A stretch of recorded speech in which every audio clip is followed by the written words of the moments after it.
अक्सर हम देखते हैं कि बहुत सारे लोग ठीक ठाक होते हैं, वह बुद्धिमान भी होते हैं, वह चपल और स्वस्थ भी होते हैं, लेकिन वह जीवन में कुछ खास ठीक ढंग से आगे नहीं बढ़ पाते। हम देखते हैं कि कुछ समय के बाद उनकी अच्छी बाबतों में भी गिरावट महसूस होती है। क्यों होता है ऐसा? ऐसे लोगों में अक्सर एक खास बाबत पाई जाती है जो उनको जीवन में आगे बढ़ने से और सफलता में बाधा उत्पन्न करती है और सफल होने से रोकती है। वह आदत है आलस्य। हाँ, आलस्य वह अवगुण है जो तुम्हारे अच्छे गुणों को ढक देती है और तुम्हें आगे नहीं बढ़ने देती। उससे छुटकारा पाने के लिए बहुत ही आसान उपाय होते हैं जो करने से हमारी यह खामियां दूर हो जाती है और जीवन में आगे बढ़ने और सफल होने के रास्ते खुल जाते हैं। भगवान बुद्ध ने भी एक बार इसका सटीक समाधान बताया था और बाद में बुद्ध भिक्षुओं ने उस पर समय, काल और जरूरियात के आधार पर उस पर लोगों का हमेशा मार्गदर्शन किया है और सटीक समाधान बताए हैं। तो जाने एक सन्यासी द्वारा बताया यह मार्ग एक कहानी द्वारा कि आलस्य का मूल कहाँ होता है और कैसे उस पर विजय पाई जाए। एक बार एक व्यक्ति थोड़ा आलसी था। वह एक नगर में रहता था। उसी नगर में एक बार एक बुद्ध सन्यासी भी रुके हुए थे अपने शिष्यों के साथ। किसी ने उस आदमी को बताया, जाओ तुम्हारी कोई समस्या है तो नगर में एक सन्यासी आए हैं। लोग उनके पास जा रहे हैं अपनी समस्या का समाधान लेने। ना ही वह कोई कर्मकांड करते हैं, ना ही कोई तरह तरह की क्रियाएं बताते हैं और लोगों को अपने ज्ञान से सटीक समाधान बताते हैं। तुम भी जाओ अगर तुम्हारी कोई समस्या है तो। वह आदमी तो पहुंच गया सन्यासी के पास। जब उसकी बारी आई तो वह प्रणाम करके बोला, पंते, वैसे तो मैं ठीक ठाक हूँ, मुझ में कोई कमी नहीं है, पर मुझे यह लगता है मुझ में आलस्य का दुर्गुण है। वैसे तो मुझे खुद भी आलस्य पसंद नहीं है, पर मानो मैं इसके चक्रव्यूह में अब फंस गया हूँ, ऐसा लगता है मुझे, और मैं इसके बाहर अब नहीं निकल पा रहा हूँ। मेरी आलस्य के कारण बहुत सारे कामों में मैं चूक जाता हूँ और मेरे कई काम असफल हो जाते हैं और बहुत सारे कामों में देरी हो जाती है। इससे मैं अब परेशान रहता हूँ। मेरे साथ काम करने वाले लोग भी थोड़ा परेशान रहते हैं मुझसे। घर के लोग भी परेशान रहते हैं। इसके कारण यह भी मैं जानता हूँ, लेकिन अभी तक उन्होंने मुझे कठोर शब्दों में कुछ नहीं कहा है। यह अच्छी बात है, पर मैं अब यह आदत सुधारना चाहता हूँ। कृपया मेरी मदद करें, कोई उपाय बताएं। उस आदमी की तत्परता और कार्य करने की भावना देखकर उस बुद्ध सन्यासी ने उसको महत्वपूर्ण बातें विस्तार से बताई और वह आसान भी थी। अगर आप भी चाहो तो उस पर अमल कर सकते हो और किसी और को भी यह बात पहुंचा सकते हो। सन्यासी ने कहा, तुम्हें कैसे पता कि तुम्हें आलस्य का दुर्गुण है? वह पहले मुझे बताओ। आदमी ने कहा, मुझे इसका बहुत पता नहीं, पर मैं यह जानता हूँ कि जो लोग आलस्य के परिणाम बताते हैं उसकी शुरुआत मैं अपने जीवन में अवश्य देख रहा हूँ। सन्यासी हल्का सा मुस्कुराए और फिर कहा, आलस्य पहले एक मानसिक भाव है जिसे मनुष्य बार बार दोहरा कर और फिर उसको बाद में शारीरिक रूप से भी अपने अंदर ले आता है। शारीरिक आलस्य का एक कारण भोजन भी हो सकता है। भोजन हमें ऊर्जा, शक्ति और ताकत देता है, इसीलिए सही भोजन हमेशा चुनना चाहिए। अगर हम कम शारीरिक और मानसिक ऊर्जा की खपत करते हैं तो आसानी से और सरलता से पाचन हो जाए ऐसा सुपाच्य भोजन हमें लेना चाहिए। और हाँ, भोजन हमेशा उचित मात्रा में ही करना चाहिए। कभी भी बहुत पेट भर भर कर नहीं खाना चाहिए।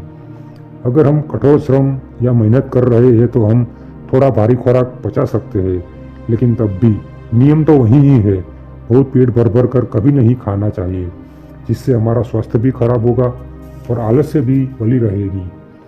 आलस्य का एक कारण हमारी उठने बैठने की आदतें भी होती है।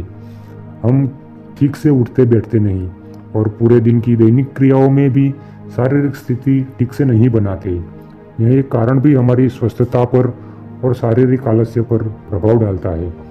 देखो, यहाँ भिक्षुओं को देखो, थोड़ी देर उनका अवलोकन करो। वह कैसे बैठे हैं। उनकी रीढ़ की हड्डी सीधी है। वह रीढ़ की हड्डी सीधी करके बैठते हैं।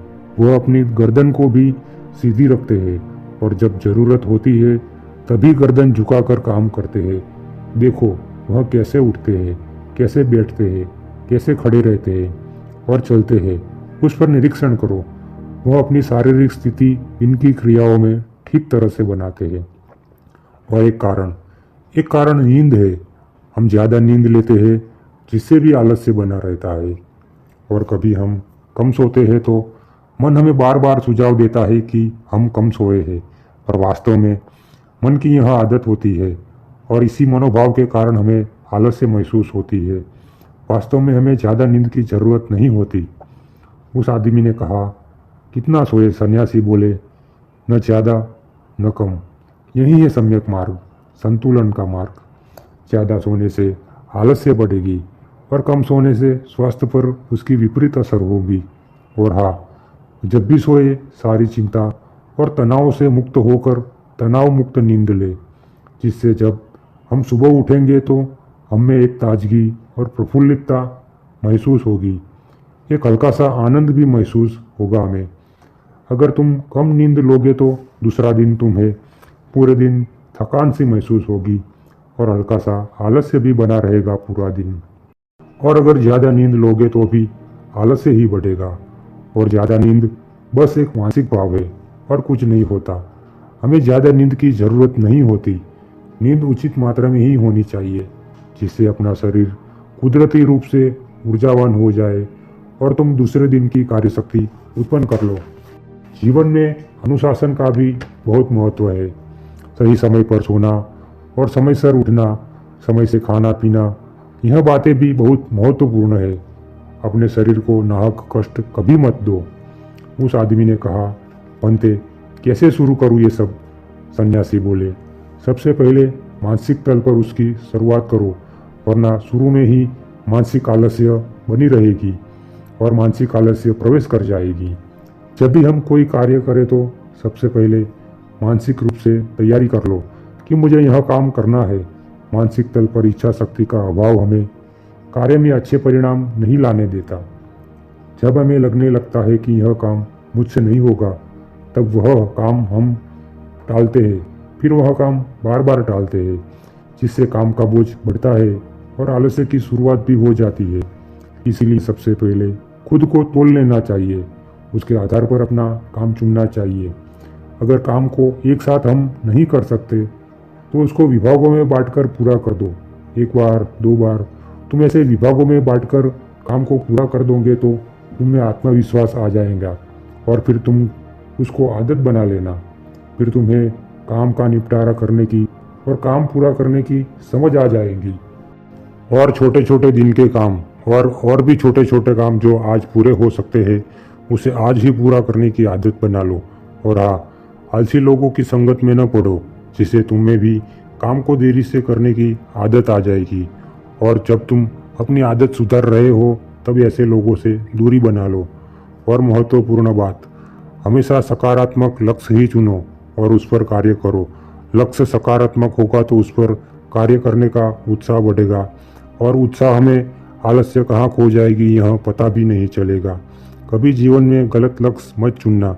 अगर लक्ष्य ही गलत होगा तो फिर तुम्हें नकारात्मकता घेर लेगी। उससे ऐसे गलत लक्ष्य जीवन में कभी मत चुनना, जिससे तुम्हारे जीवन में अच्छा नहीं होगा और जीवन में तुम्हें पछतावा महसूस होगा और जीवन में तुम्हें कभी संतोष नहीं मिलेगा। यह कहते हुए उस बुद्ध सन्यासी ने आखिर में अपनी वाणी को विराम देते हुए कहा, यही है संतुलन का मार्ग। जीवन में संतुलन बनाओ, यही है बुद्ध का सम्यक मार्ग। जीवन की दो अतियों में कभी मत डोलो, न बहुत ऊपर जाओ न बहुत नीचे जाओ।